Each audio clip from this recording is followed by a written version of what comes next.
आज हम लोग जो पढ़ने वाले हैं, क्या पढ़ने वाले हैं? प्रिज्म से अपवर्तन। अब ये प्रिज्म से अपवर्तन होता क्या है? ठीक, प्रिज्म किस प्रकार का होता है आप लोग देखें, ठीक ना। प्रिज्म समानतः क्या चीज, त्रिभुजाकार या पंचभुजाकार। तो हम लोग त्रिभुज को समानतः पढ़ने के लिए त्रिभुजाकार लेते हैं। क्या लेते हैं? त्रिभुजाकार। प्रिज्म को समानतः पढ़ने के लिए कैसा लेते हैं? और इसके संलग्न कोणों का नाम देते हैं ए, बी तथा सी। ठीक, और इसमें जो एक कोण बनता है इस प्रकार से, इस कोण को हम लोग प्रिज्म का कोण कहते हैं। कैसा कोण कहते हैं?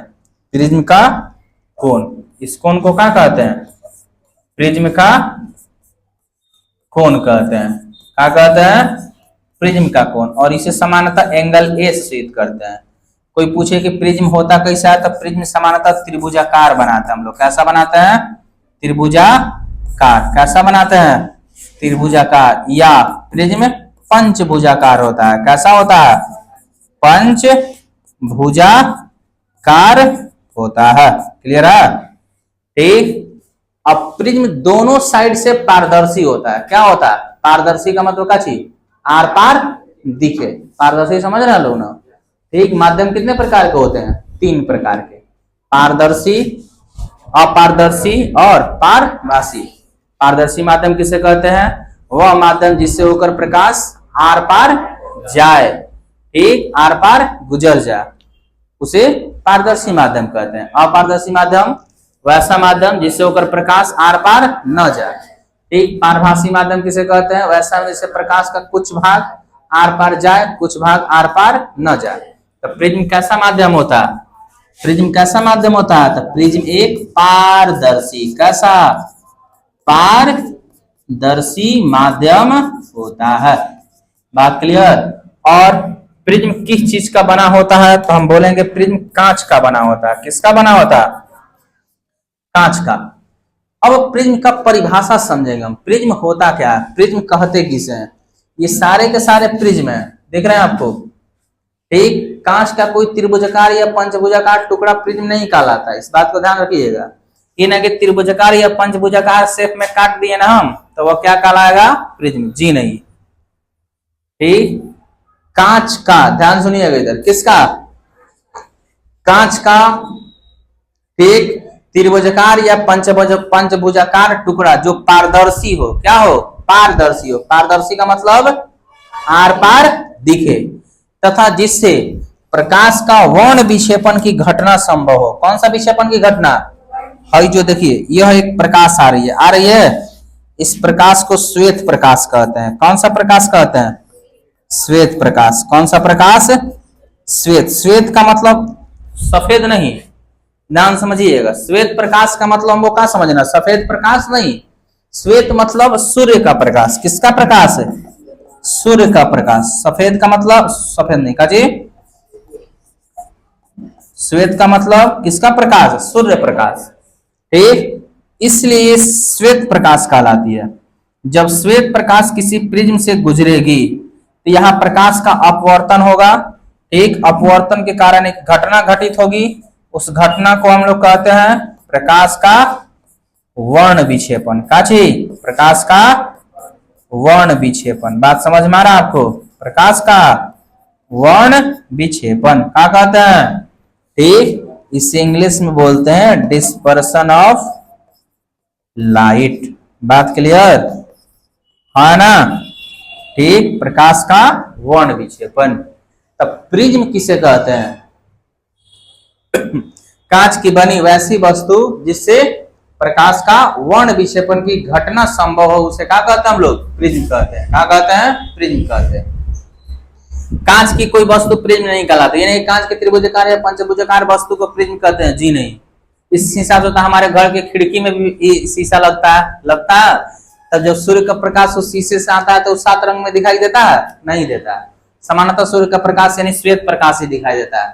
तो क्या उस शीशे को हम लोग प्रिज्म कहेंगे? जी नहीं। ठीक, शीशा को इस प्रकार से डिजाइन किया जाए कि जब श्वेत प्रकाश उससे गुजरे तो कई रंगों में विभक्त हो जाए? 7 रंगों में। तो वही शीशे का टुकड़ा क्या कहलाएगा? प्रिज्म कहलाएगा। क्या कहलाएगा? चलिए ध्यान से देखिए प्रिज्म का परिभाषा। किसका परिभाषा? प्रिज्म का।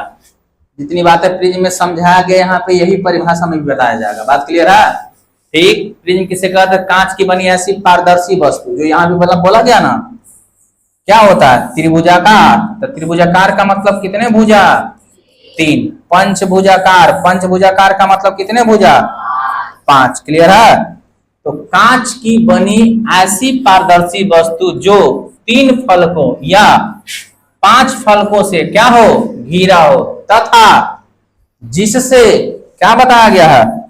जिससे प्रकाश का वर्ण विक्षेपण की घटना संभव हो, उसे क्या कहते हैं? प्रिज्म कहते हैं। ठीक। अगर किसी कांच के वस्तु से प्रकाश के वर्ण विक्षेपण की घटना संभव नहीं होती है तो वह प्रिज्म नहीं कहलाएगी। जैसे हमारे घरों में लगा हुआ शीशा, टेबल पर रखा हुआ शीशा, तो क्या उसे 7 रंग निकलेंगे? नहीं निकलेंगे। बात क्लियर? पहले एक कैसेट आता था, सीडी कैसेट आता था, देखते होंगे लोग, सीडी कैसेट आता था वो, ठीक कि नहीं? आता था। कॉम्पैक्ट डिस्क, है ना?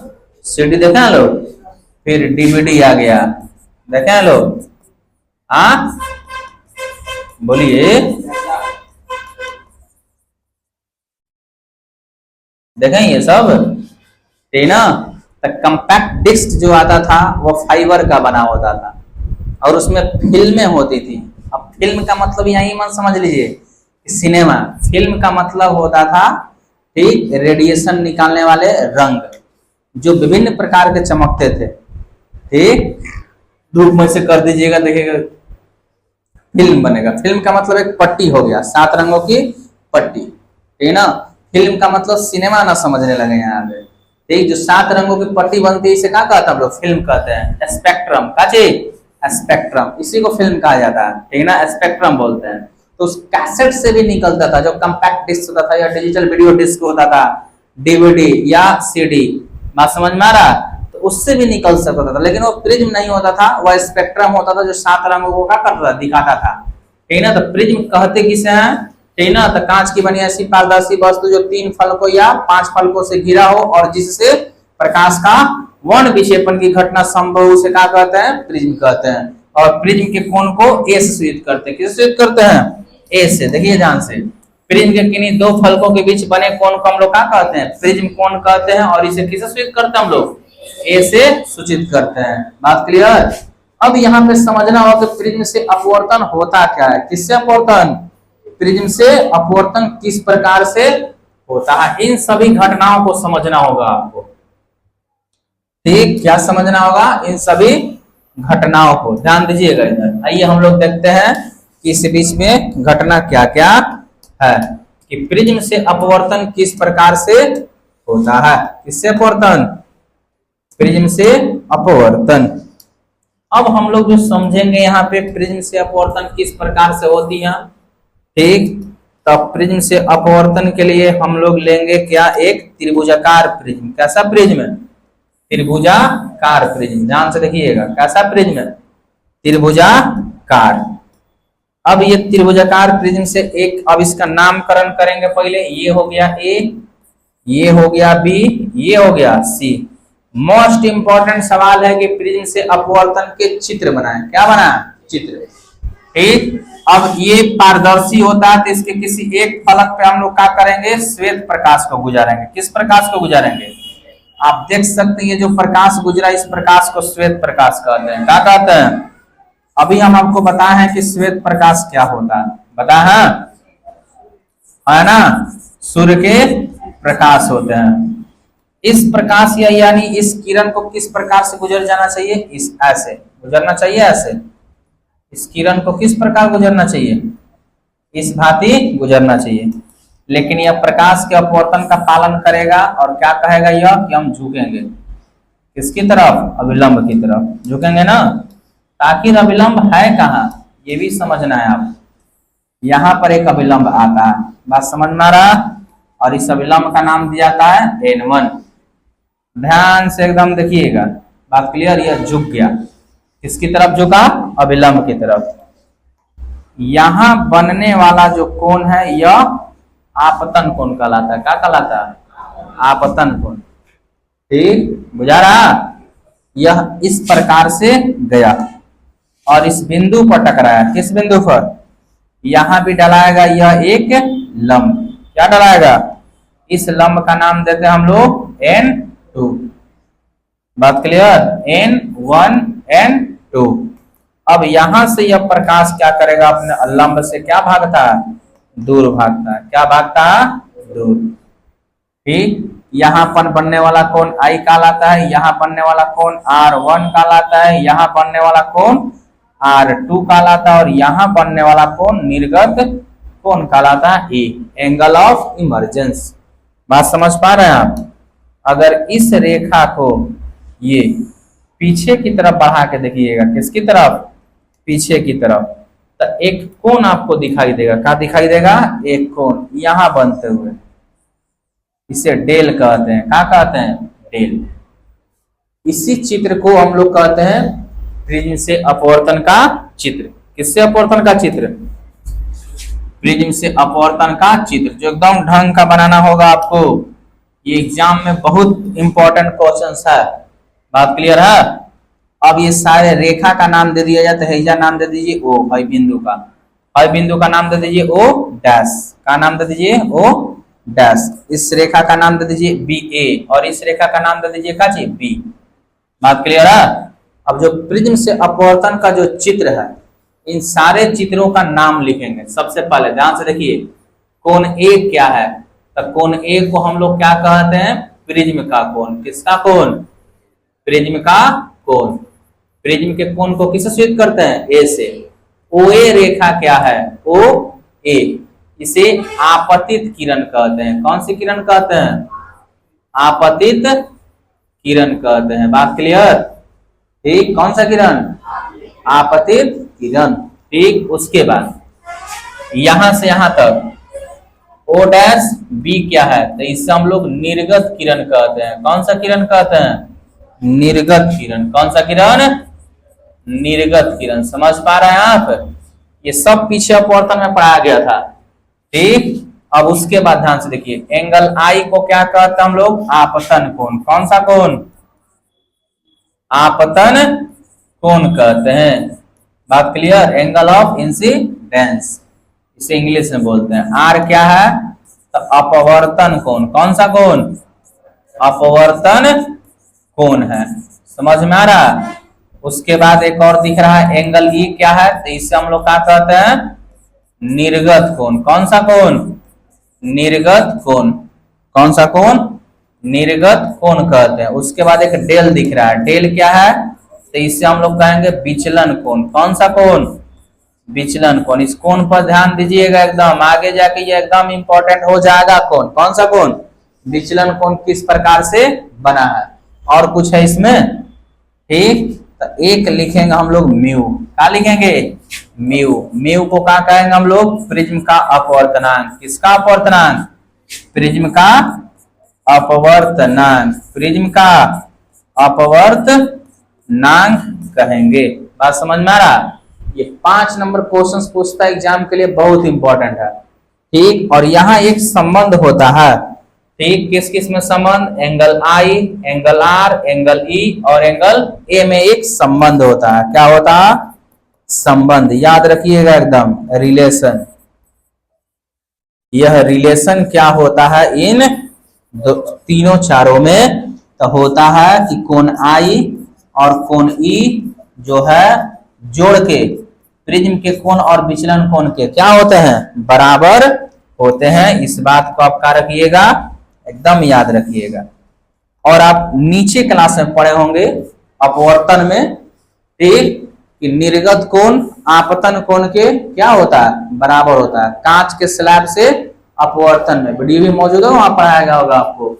ठीक ना? दैट इज हम जानते हैं, ठीक, कि कोण I जो है कोण E के साथ क्या होता है? बराबर होता है। इसलिए आप देख सकते हैं कोण I E के जगह पे क्या लिख सकते हैं? I लिख सकते हैं। और कोण A प्लस क्या लिख सकते हैं? लेमडा। अब हमारे पास यहाँ पे कोण I का मान मिल जाएगा, देखिएगा ध्यान से इधर, ठीक, लेमडा। और कोण I बराबर मिल जाएगा कोण A प्लस लेमडा बटे में कितना? 2। एकदम मोस्ट इंपॉर्टेंट रिलेशन है।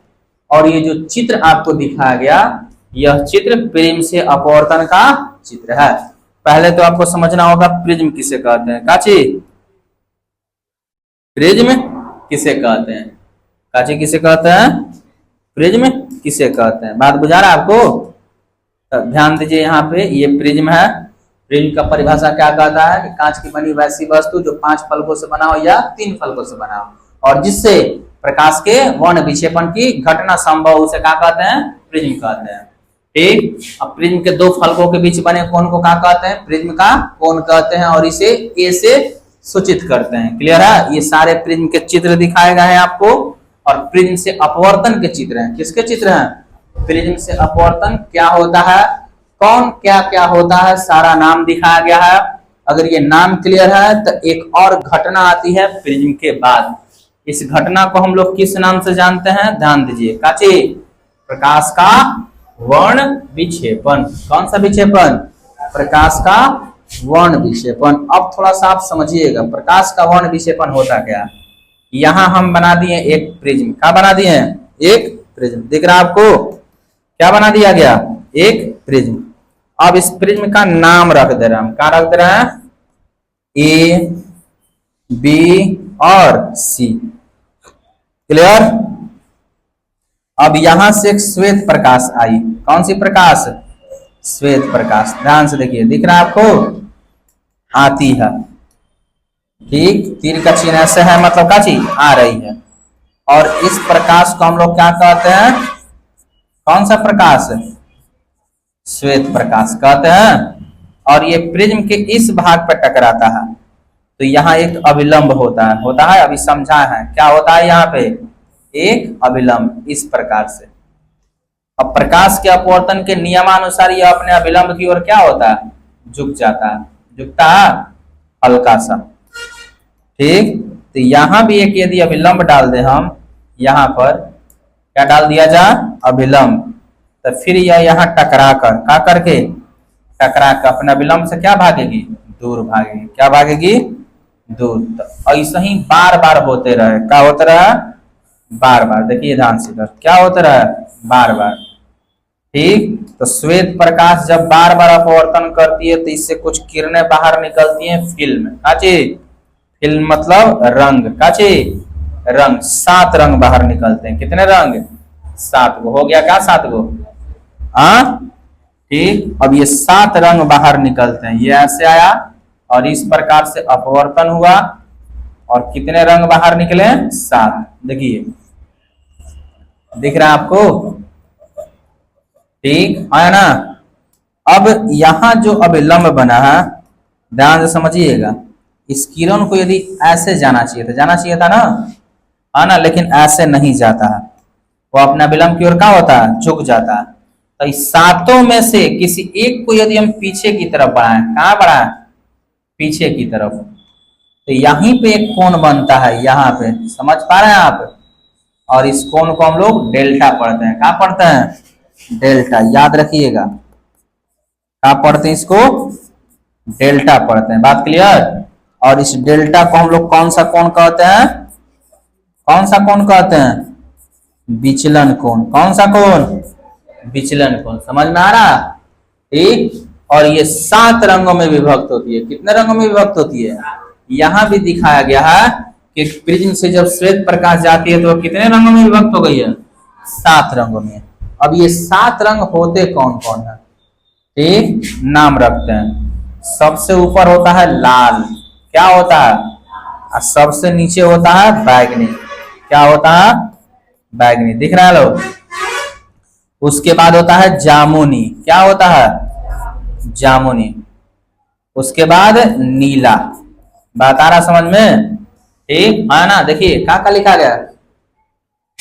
उसके बाद होता है हरा। क्या होता है? हरा। उसके बाद पीला। उसके बाद नारंगी। क्या होता है? नारंगी। ये 7 रंग बाहर निकलते हैं।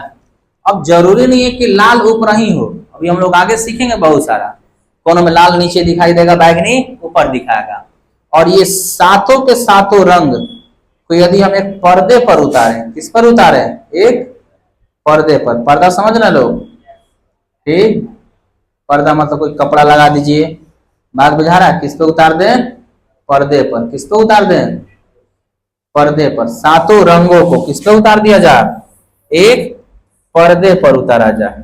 ये पर्दा इस प्रकार से आएगा, है ना, और इस पे आपको रंगों की पट्टियां दिखाई देगी। लाल दिखाई देगा, दिखाई देगा ना, लाल के बाद नारंगी दिखाई दे सकता है, देगा ना, हाँ देगा, इस प्रकार से दिखाई।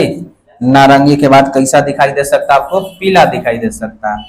पीला के बाद कैसा लग सकता है? हरियर लग सकता है ना। हरियर के बाद नीला लग सकता है ना, दिख रहा आपको? हरियर के बाद कैसा लगेगा? नीला। नीला के बाद वायलेट कलर, समझ लेते हैं कि ये मान लीजिए वायलेट कलर है, आसमानी रंग, क्लियर। उसके बाद बैगनी दिखाई देगा, है ना। ये 7 रंग दिखाई देते हैं। और जब पर्दे पर प्राप्त कर देंगे तो इसी को फिल्म कहते हैं। क्या कहते हैं?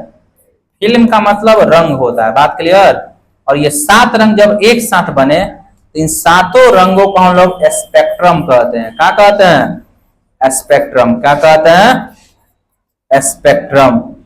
अब ये आगे पढ़ेंगे हम लोग। स्पेक्ट्रम 2 प्रकार के होते हैं। पहला शुद्ध, काची, और दूसरा काची, अशुद्ध। बात आई समझ में? आगे अभी सीखेंगे हम लोग, ठीक। और यही घटना प्रकाश का वर्ण विक्षेपण कहलाता है। क्या कहलाता है? प्रकाश का वर्ण विक्षेपण। प्रकाश का वर्ण विक्षेपण कहते किसे हैं? सब एकदम इंपॉर्टेंट क्वेश्चन है 5 नंबर का। जब श्वेत प्रकाश की किरण, किसकी किरण? श्वेत प्रकाश की किरण किसी प्रिज्म से होकर गुजरती है। किससे होकर गुजरती है? फिर से वही बात, प्रिज्म किसे कहते हैं? जिसे प्रकाश का वर्ण विक्षेपण संभव हो। ठीक, कांच के क्वेश्चन को टुकड़ा को प्रिज्म थोड़ी कहेंगे। क्वेश्चन को टुकड़ा से लाइट गुजारेंगे, मेरे 7 रंग निकल जाएगा? नहीं। ठीक, तो जब श्वेत प्रकाश की किरण किसी प्रिज्म से होकर गुजरती है तो वह अपने, ठीक, 7 अवयवी रंगों में क्या होती है? विभक्त होने की घटना ही क्या कहलाता है? प्रकाश का वर्ण विक्षेपण कहलाता है। समझ पा रहे हैं आप? कौन सा विक्षेपण?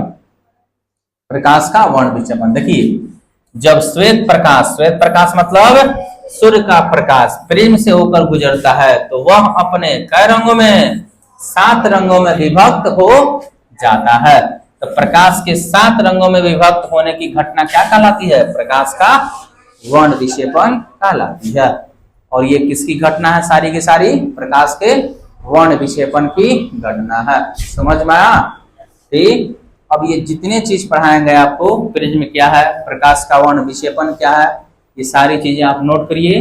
और आगे क्लास में हम लोग पढ़ेंगे कि कौन कौन से रंग किस प्रकार से निकलते हैं, इन रंगों का तरंग दैर्घ्य का मान कितना होता है, आवृत्ति का मान कितना होता है, स्पेक्ट्रम किसे कहते हैं, शुद्ध स्पेक्ट्रम किसे कहते हैं, अशुद्ध स्पेक्ट्रम किसे कहते हैं, ये सब एकदम पूरा डिटेल में पढ़ना है। फिर पढ़ेंगे इंद्रधनुष कैसे बनता है, प्राथमिक इंद्रधनुष क्या होता है, द्वितीयक इंद्रधनुष क्या होता है, क्लियर है? ठीक, तब जाके ये सब चैप्टर समझ में आएगा आपको कंप्लीट। ठीक है ना? और दिक्कत, तो इस सब चीजों को घर पे जाके एकदम बारीकी से नोट करिए। ठीक।